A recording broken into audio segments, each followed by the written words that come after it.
Welcome to the Black Belt Barber Podcast, the first and only podcast about entrepreneurship for barbers and professionals of the beauty industry.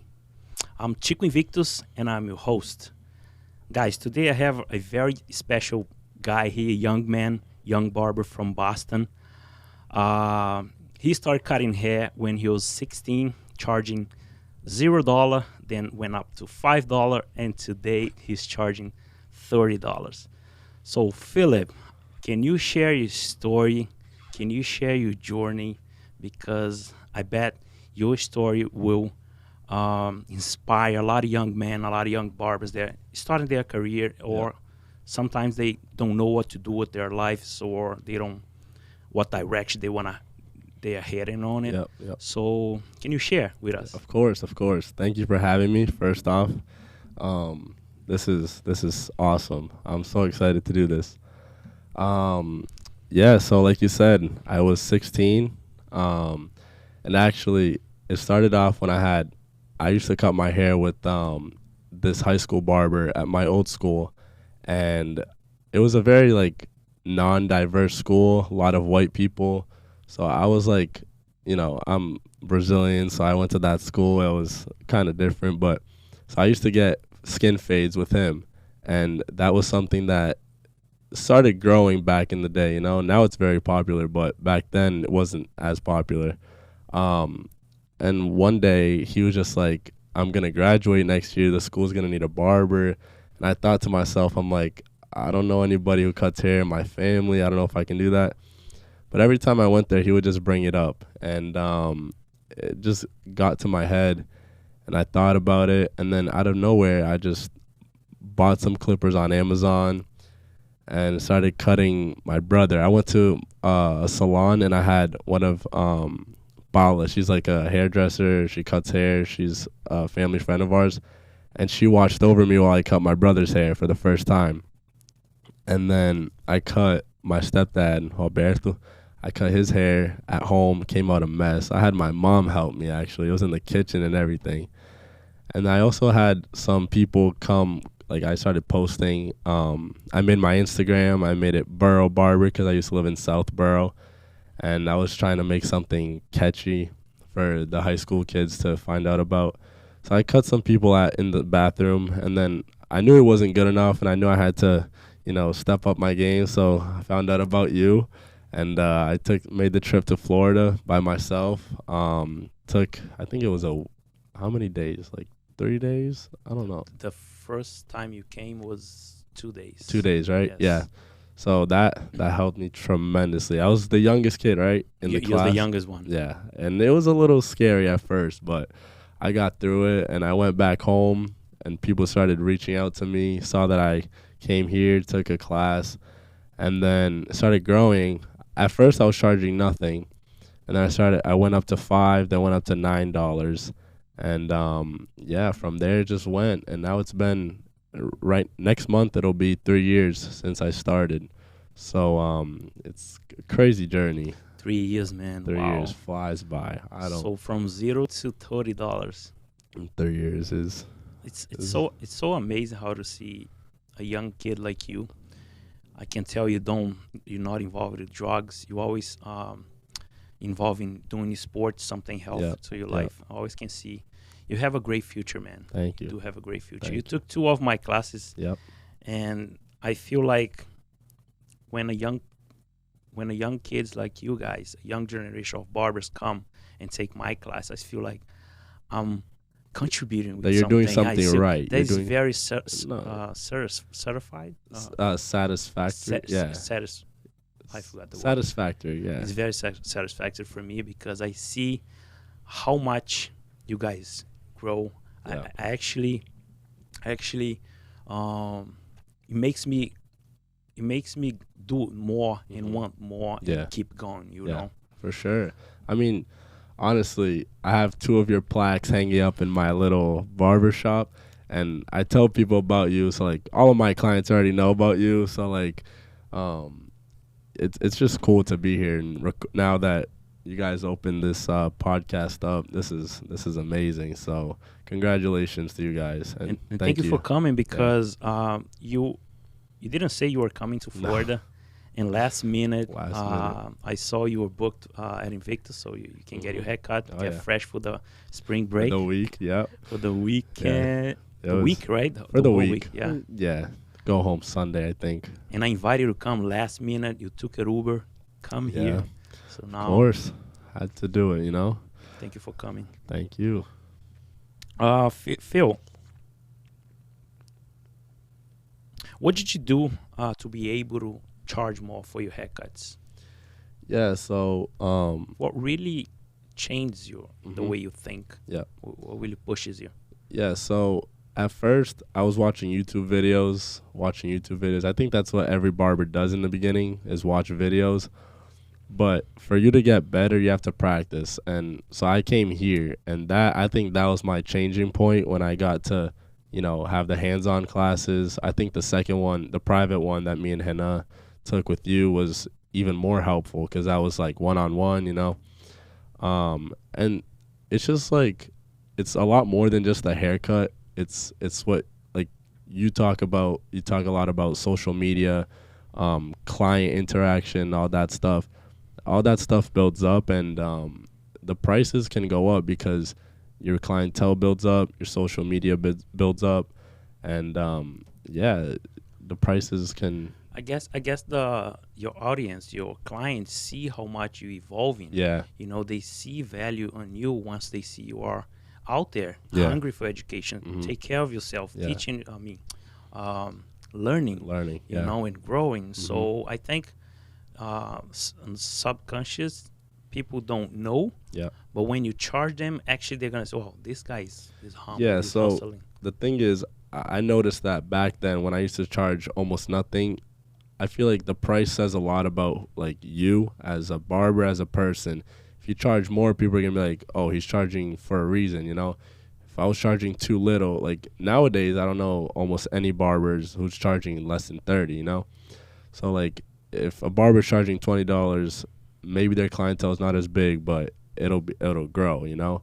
But I think the price also has to do a lot with your clientele, and I don't know. It's a cool concept that, like, price wise has to do with, like, it reflects back on you, I think. How did you increase your prices? Did you do small increases? Yeah. How was the process from 0 to 5 to 30? So it was funny. So there's like some like methods, like marketing methods. Chico definitely knows a lot about that. But so it went from 5 to 9, and then I think 9 to 15 or 12, something like that. And I don't know like how long it took in between to raise them, but I just know that it just kept going. People started paying. Like, I noticed that people started tipping more. So I was like, okay, I can raise my price. When I was charging $5, people would give me 20, and I was like, okay, that's pretty cool. I guess I'm, better than I thought. And now I'm charging 30, and I get some great extra cash. So I'm very, very blessed. Where are you working now? So I'm working at home. I used to cut in my room, and then my stepdad he built me a little shed where I have my chair, I have all my tools, everything. I have 2 waiting chairs, and I have a couple certificates in the back, which is pretty cool. And it's pretty decorated. There's a jersey. There's like a newspaper about me. It's a little spot, but that's all I need, That's so cool. I went there, and Roberto showed me when he was building that for you. It was not, It was nothing. It was just the walls, and he'll show me. I was so happy, and he was so excited. Show me, this is the Filipes new spot, and it's outside, right outside. Nobody bothers you. It doesn't take away your privacy. And there's a bathroom on the other side as well, so nobody from outside, so the whole shed, and then there's a wall in between, and then if you walk around, there's a bathroom. So it's a barbershop and a bathroom on the other side. So it's pretty cool. How can you handle that cold in Boston? So, it's tough, You were born there, right? No, I was born in Brazil, but I've lived here my whole life pretty much. Yeah. But I bought a little heater, a little portable heater, and it heats up the place. But before, I used to not keep it on at night, so I used to go and like turn it on an hour before the client got there. And but now I keep it on overnight, so it's nice and warm every time. So actually, you are taking care of your clients. That's what when Yeah. it comes to adding value, not price. No, People see all that, man. Yeah. Without you noticing or not. yeah, People are seeing that, and they see everything that you're doing. That those little things that Yeah. becomes a big thing. yeah, no, for You know? sure. That that comes a lot with like looking up to people. You know, I look up to my parents. To you, I notice on Instagram the way you treat your clients, and that's something I like take note of. I go in every day before my first client gets there. I clean up a little, make sure the seat's warm, make sure everything's cool because the winter gets brutal over there. So and then after I don't have a time to stop cutting. Whenever someone wants a haircut, I'll get it done if I'm available, of course. But yeah, it's just the little things like you see said. that's what I'm talking about. You say I don't have time to start or stop. Mhm. You know, that's Yeah. that's huge, man. That Yeah. I Did guess- you work in something else besides cutting hair? Or No, you only work my cutting hair? first job and hopefully last. Hopefully. how is that choosing not working at the shop?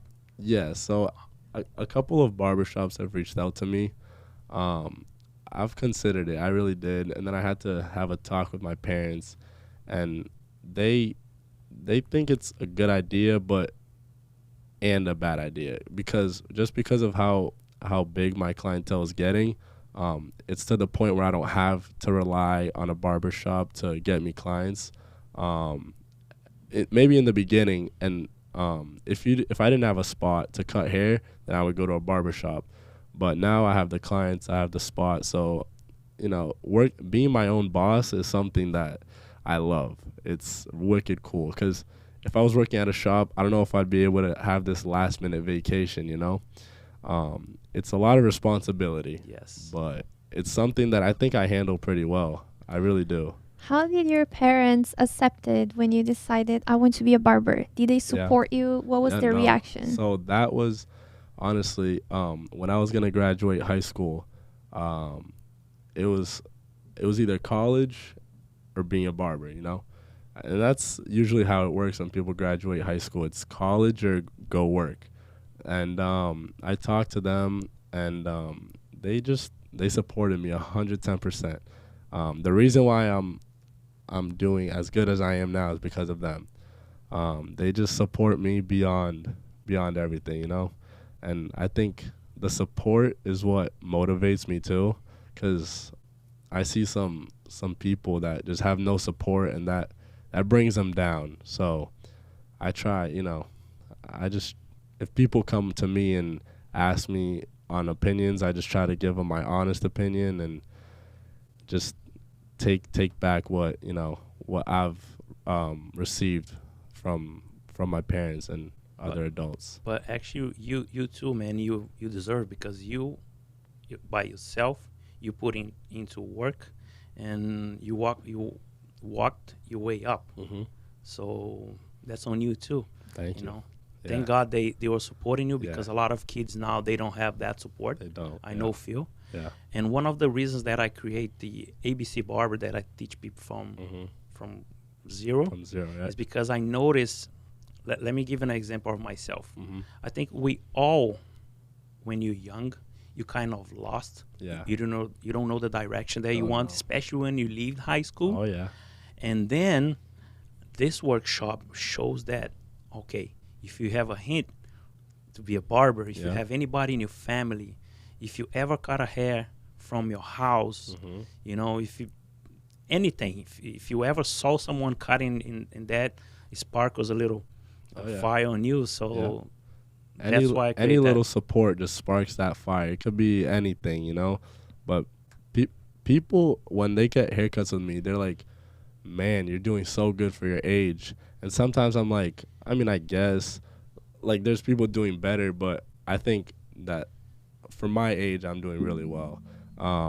But it's something that I just took serious, you know, because I feel like a lot of kids my age, they go to college just for the experience, you know. That was very tempting for me, but I know that in the future I was gonna the regret. body and the girls, or what? Yeah, yeah, that's the experience, you know. Some people go to college undecided on what they do, and they pay a lot of money, graduate with a, you know. Or they get into a huge debt Yeah. and they finish college. Sometimes they don't, sometimes some- they do, yeah. but they have this huge debt and they don't want to work Yeah, in whatever they exactly. studied. It You know? happened to me. I finished college and I never actually worked Yeah. what I studied for. Mhm. It What happens do you to a work lot before? of people. What did you study for? Pharmacy. She studied pharmacy for how long, babe? 4 years. The college is 4 years. 4 years, and now she follow my dreams. So Yeah. she's the one that take care of everything behind the scenes. Yeah.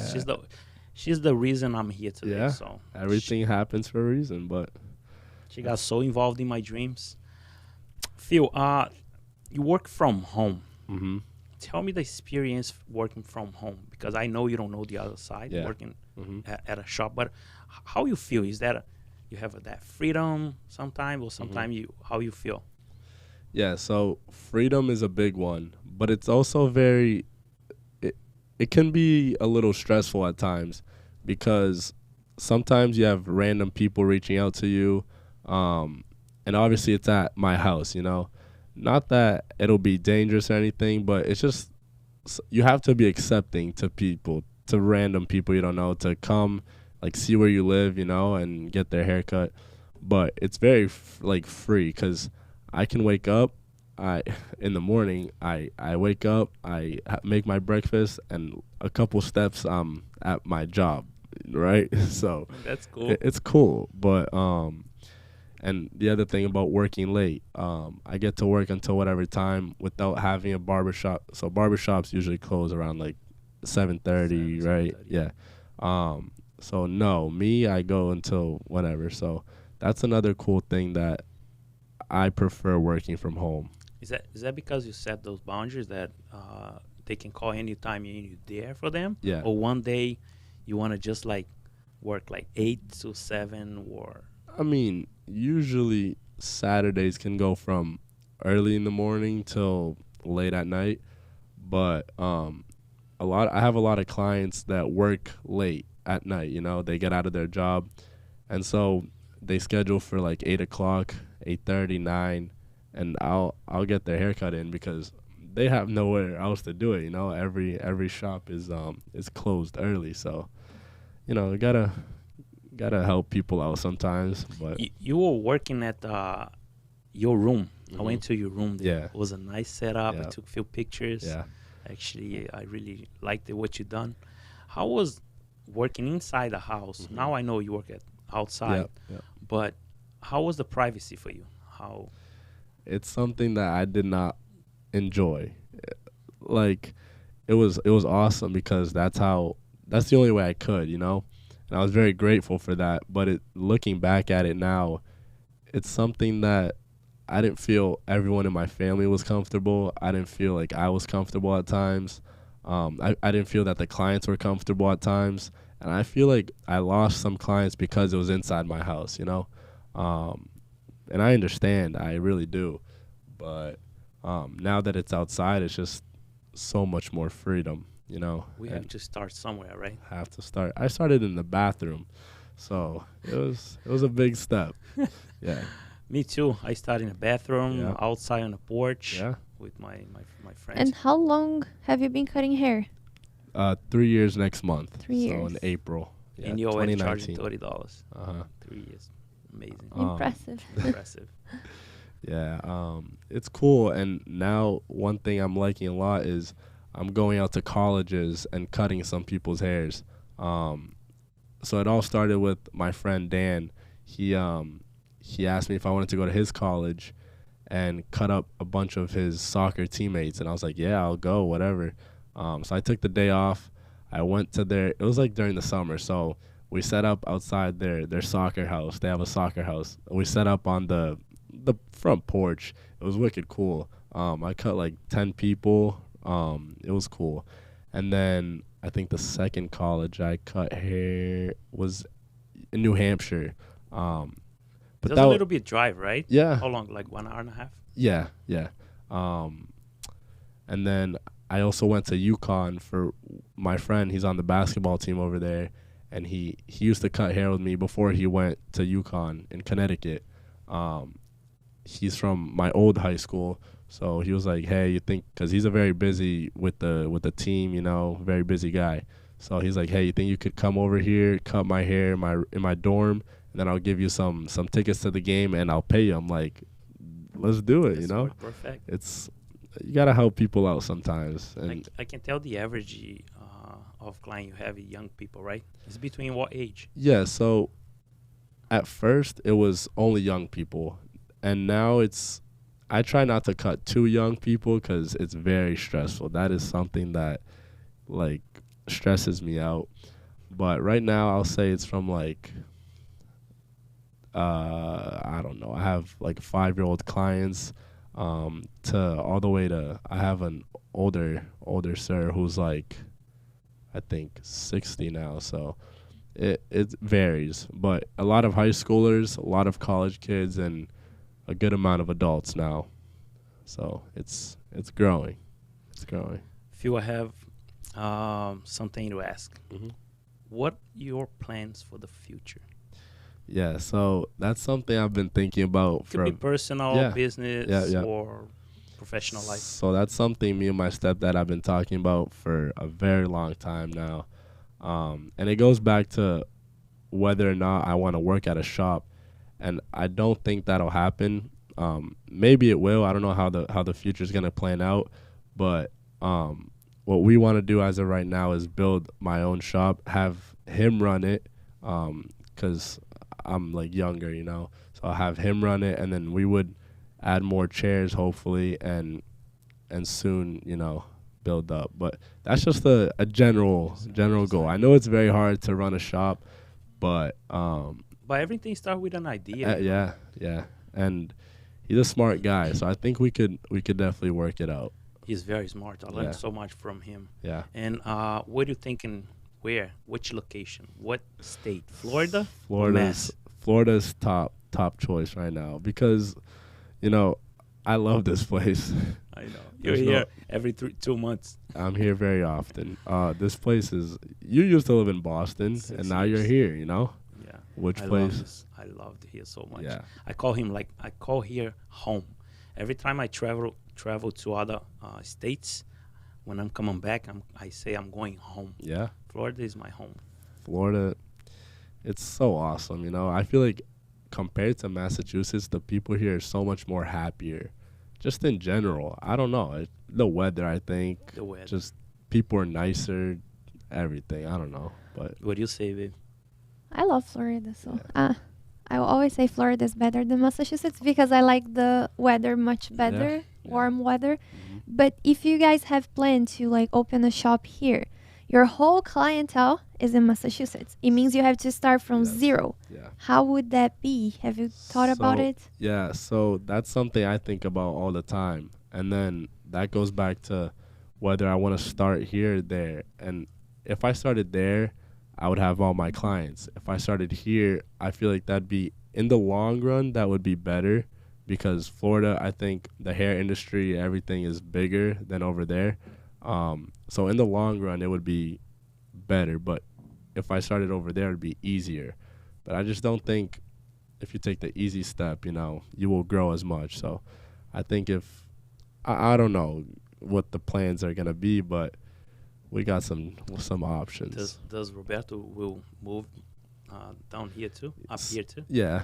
Oh, down here. Down here, yeah. He so he wants me to move here, but he would be here all the time, you know. It's a quick trip by plane, by car not so much, but he would be here and help me out a lot. I was thinking back of my mind here. I'm not trying to say what you should do. Mm-hmm. But it would be wise if you come work for a year at a shop and understand the industry. Yeah. How price will be, location, Yes. and create a base clientele here so you understand more. that was also, that's what I've been personally, I haven't like talked to him about this part yet, but I've been personally thinking about that, just to build the clientele. If I want to open in Florida, then build my clientele here. Like even like you said, even a year could get me a good amount, you know. So if that's what the plans are gonna be, then you know it'll happen. I think 1 year is enough. If let's say I lose everything right now, if I have to move to any other country, I know how I would start all over again. Because if you work at a shop for a year, and at least you understand the culture, you know, the regions that if they charge you more, what type of clientele, you know, in that region. Yeah. So would be a very wise. Yeah. No, that the region and everything really matters, because this happened in my town now. There was a barber shop. They moved to a region that none of their clients are from, and it's a completely different clientele, and they're losing people, you know, losing barbers, and it's an unfortunate experience for the owner, but you know, I feel like you would have to know exactly your clientele and where you are. Like your clients now are, you have a variety, but Coconut Creek is an area where you got everything, right? Like Brazilians, whites, you know. So that's the perfect spot. High society and high, yeah. Perfect spot. That's yeah. Have any more questions? No, I think barbers shouldn't keep moving from location to location, especially moving from state to state, because it's hard to build all over again. Oh, yeah. The good thing is you already know how to do it, because you started from zero and now you're like fully booked. You're charging more, so you know how to build a clientele. But it takes time. It does. So if you plan to move, I mean, any barber listening to this, be sure of what you're doing, because if you keep moving, jumping from one place to another place, you'll never be able to build a solid clientele, because you keep moving. Exactly. You should make long-term plans. Yeah. If you're planning, I want to live in Florida my whole life, I want to get married, get a house, Florida is the place I want to be, so be it. Yeah. But don't keep going back and forth. You never create a foundation, you know, and then you never build a clientele set on that area. Then when you move, you lose clients constantly. It's hard. Yeah, you know? It is. It is very hard. But hopefully it all goes well. So what are you up to this weekend, man? So you can finish here. Oh man, a lot of stuff. I wanted to come down here so bad, because it's spring break over here, and over there is so cold. It snowed like 2 days ago. I wanted to get out of that place, and I need a tan too. I'm looking white. So, yeah, I wanted to come over here with my friends, and we have a lot planned. We're staying till Sunday, I think. And for us here, it's very cold. Yeah. We don't go to the beach at like 50s, 60s. Yeah. Not even 75. Yeah, we're Floridians. We don't go to the beach if it's less than like 80, 85. No, people who live here I feel like they don't like the beach. I don't know why. But it's cold now. We can't go to the beach. But let me ask you a question. So, what was the main factor that made you be booked so fast? You would say was what, word of mouth, or because you promoted on Instagram? What was the biggest thing for you that helped you build a big clientele like you have now? So I think word of mouth is number one. I really do. But social media is also huge. But I think word of mouth helps spread out more, because it's like, it's evidence that the guy is good. Like you can see on Instagram and be like, oh, this guy's good, and then just leave the page. But if a friend comes up to me and is like, yo, I got my haircut with so-and-so, go get it with him, then the person will actually want to, you know? So I think that's the number one. And how do you balance, you're so young and you work a lot, barbers work a lot. So how do you balance your social life with friends and your work life? Yeah, so Saturdays is when people my age like to go out and have fun. But during the day, I'm focused on working. I don't care if there's something else going on, but I usually stop working around 9 or 10, and then I can have fun with my friends after. And then Sundays, sometimes I cut some people if I can't fit them on Saturday, but now I'm preferring not to work Sunday just to take a little break. But yeah, I've gotten to that point where I can manage not going out during the day to work and save some time to go out later with my friends. That's really cool. Most people at your age wouldn't do the same, right? They are partying and having fun. They're not thinking about their professional life. They're not thinking about the future. So it's amazing to see your dedication to work and build your business. Yeah. Even taking this week off, it kind of hurts, because I won't be working Saturday, and I already have people asking, but I already posted that I'm on vacation, so do not disturb on my phone. Yeah. I don't regret what I have done, what I have lived. Everything comes, you learn from those experiences. Yeah. I was the same, like she was saying, I was partying, going nuts. Yeah. And what do you do on your free time, like any sports? I saw you play something. Yeah, once a week. I was in high school and I was playing a lot of volleyball. So managing my time with cutting hair and going to sports is very difficult for me. But now I have a lot more time because I'm not in school. So I not only play sports like once a week, and I try to go to the gym every day. And that's something that sometimes, I don't like to wake up earlier to go to the gym. And then I try to leave it like during the day when I have some time with no clients. And there's some days that are too busy and I just can't. And then I miss that day. And I tell myself, like, that you're coming up with an excuse not to wake up earlier and go to the gym. But yeah, that's all I do now. That's my life is pretty much working and seeing my friends. And I think you have a good combination there, like health, the health side of your life, professional side, Yeah. And I was about to ask you something, and I forgot. Okay.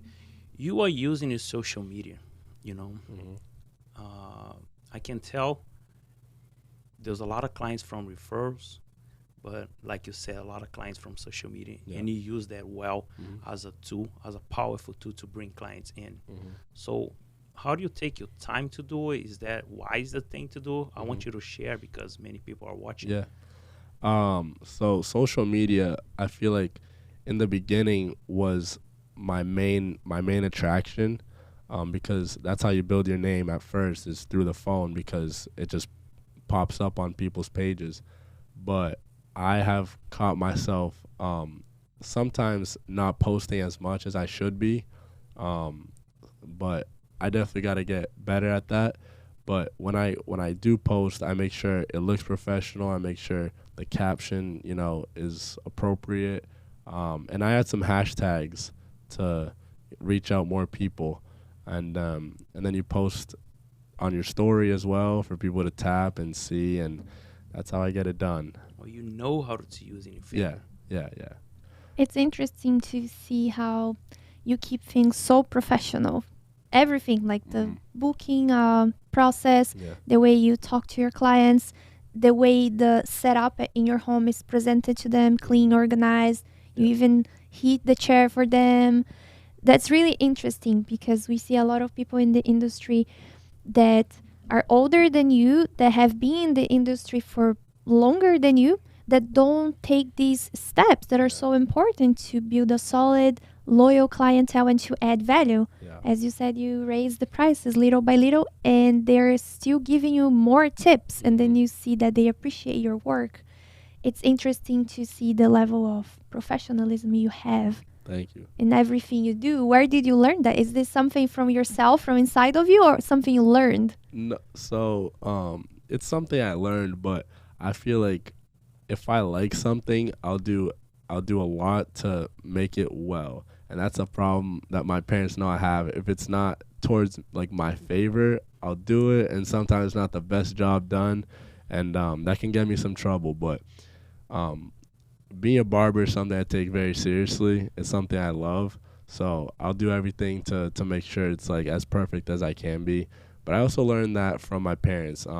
That's something they try to do everything to the best of their ability, especially when it comes to work. So I look up to them. And then I also have a brother who is trying to cut hair, but is not as motivated. So I'm trying to get him to either know that he wants that or know that he doesn't want that. Because if he leans in a little and doesn't actually commit to it, you know, he won't do as good as he could, you know. So yeah, it's just something that I learned. You are developing a lot of your skills, and it's really good to see that on you. Mm-hmm. You know, I think the only way to grow is always doing continued education. Yeah. It don't matter what industry you are. Yeah. There was always something new, you know, going on, especially in the beauty industry. But the question for you is, when you started, okay, there's people looking at you and say, no, I don't want to cut with this little kid. He's so young. I don't know if he knows how to cut hair. That happened before? For sure, yeah. And I feel like it would happen with everybody, you know. Age, people look at a lot. You have not experience. Right? Yeah, exactly. They relate that. Exactly. They relate one thing with the other that has nothing to do with it. You see some younger barbers being way better than older guys because they reach out for more education, and like that, they're better than the older people who have been in the industry. But the older people are making their money, so they don't care to reach out for more education, you know. So, yeah, age is just a number, you know. So, yeah. I think maturity come with experience. Yeah. It's not with age. One thing I saw in your page, you sell products. Mm-hmm. Is that come from you or from Roberto? From him. So I made a bunch of shirts in Brazil. I'm not wearing it now, but we went to Brazil and we ordered a lot of shirts and we brought them back and we started selling them to make some profit off of that. Then I sell gel as well. And so far that's it, but I want to start selling more products. Wholesale, right? It's called, that you buy from the people and then sell it yourself. So that's something I really want to get into. Explore. Yeah, because barber, you can make a good income, but you can make an even better income if you find other ways to make an income, you know? Wow, if there was anybody listening to this right now, man. Yeah. I need you to come here so you can express the way young barber like you do expressing and show everybody how it is, the real young barber life. Thank you. You also do, what kind of service do you do there at your little spot? So I offer just a regular haircut, and then with the beard, I include a hot towel. And I bought the Babyliss hand massage thingy, and I started using it now, and people really like it. The hot towel is a fan favorite. So I do the hot towel, I do the massage, and yeah, as of right now, that's it. I want to get the mist, the steam machine. I find that really cool, and there's other stuff like face masks, all that stuff, but one thing I have not started using is enhancements. I don't know how I feel about that. It's something that people like criticize sometimes. Some people prefer it, some people don't. But as of right now, I haven't even like purchased anything to get into that step yet. Enhancements I see as everything, even a paste or gel. Anything is enhancement. But the one you specifically trying to explain is the fiber, right? The hair fiber and stuff. I think if you use moderated, just to cover up some scars and to promote yourself in social media, take a picture, I think that's fine. Yeah. But I don't use much too. Just when I want to promote myself, so I should take a good picture or cover little scar here and there. Little ugly part or something. That's it. That's how I use it. Yeah. You know. I think the problem is when barbers use enhancements to fix haircuts. To make the haircut, right? Exactly. It's like a makeup. It's fake. It's not real. To make it look more professional, more beautiful, but it's not true. I think you should use, as Tico said, in a moderate way. And there's people with scars in their scalp, and then the fade looks perfect, but then there's a scar which looks odd for a picture. So if you use with moderation, just a little bit. Yeah, just a little bit. It's okay. We'll get it done. Yeah. Don't lie to your customers putting a lot of enhancements. Or to your page. People go on your page and like, wow, this guy is insane. But people that don't cut hair don't know that you can like completely change a haircut by adding some spray, you know. So yeah. Wow. So Felipe, I have one last question, very important question for you here. If you had one thing to say that could help who's listening or watching us right now, what there would be, like the young barbers, the young generation of barbers and young kids like you, not young men like you. Yeah.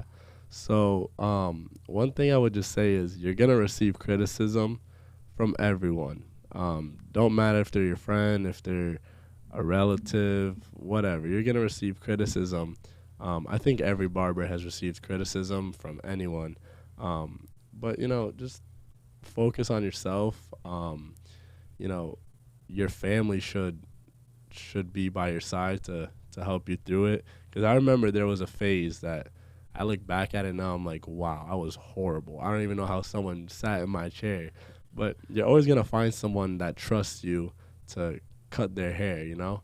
So take something I would tell them is take those people who take you seriously in the beginning, who support you, you know, treat them better or treat them special, you know? Like if you make it big or if you make it bigger than you expected, don't like leave those people aside, you know? Like treat them as they were your first client, you know? Like remember where you came from is something I would say. Wow. Yeah. You just kill it. So Felipe, thank you very much for coming. Thank you for sharing a little bit of your time, your journey, and a little bit of your history that might help and inspire a lot of young guys, young barbers. And actually, I really believe in this young generation of barbers. Yeah, me too. I really do. There's some kids who are I had a client who used to live in Mass. He's 13 years old. He moved to Fort Myers, and now he cuts at his house. 13 years old, starting to cut hair. That's crazy. So in a couple of years, he's gonna be a beast. And luckily for me, he really looks up to me. He texts me all the time. Even some of his posts like come from mine. So he looks up to me. He tells me that a lot, and it makes me feel good. I have some clients who are younger who started cutting hair because of me, so that does make me feel good. But yeah, that's. Thank you for your participation in the Black Belt Barber Podcast. Thank you for having me. Thank you very much, and I wish you and everybody else success and prosperity.